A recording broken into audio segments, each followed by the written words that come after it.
რუსეთის მიერ ბოლოდროინდელი ზეწოლა და ევროკავშირის აღმოსავლეთ სამეზობლოში მისი შედეგები სომხეთის განცხადება შეუერთეს ევრაზიულ კავშირს.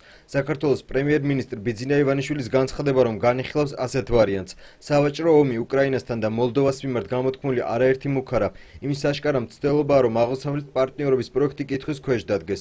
მოხარული ვარ, რომ ევროპარლამენტი მკაფიო პოზიციას გამოხატავს ამასთან დაკავშირებით. ასოცირების შეთანხმების შესახებ შეთავაზებამ და მოლაპარაკებამ ევროპელი სამეზობლო ქვეყნები რუსეთის ზეწოლის ქვეშ მოაქცია. რუსეთსა და უკრაინას შორის გაჩაღებული სავაჭრო ომი სხვა ქვეყნებისკენ მიმართული სიგნალი იყო რუსეთის რეალური მისწრაფებებისა და ევროკავშირთან მათი ასოცირების წინააღმდეგობის შესახებ. ეს არ ეხება მხოლოდ კონკრეტულ ქვეყნებს, ეს ევროკავშირსა და მისი აღმოსავლეთ მეზობლების ურთიერთობებს ეხება. უკრაინა, სომხეთი, მოლდოვა და საქართველო იმ ზეწოლის ნაწილი არიან, რომლის მიზანიც აღმოსავლეთ პარტნიორობის პროექტის კითხვის ქვეშ დაყენებაა. ევროკავშირს აქვს ვალდებულება დაიცვას თავისი აღმოსავლეთ პარტნიორი ქვეყნები რუსეთის მიუღებელი ქმედებებისგან, შეაჩეროს მათი ევროკავშირთან ასოცირება.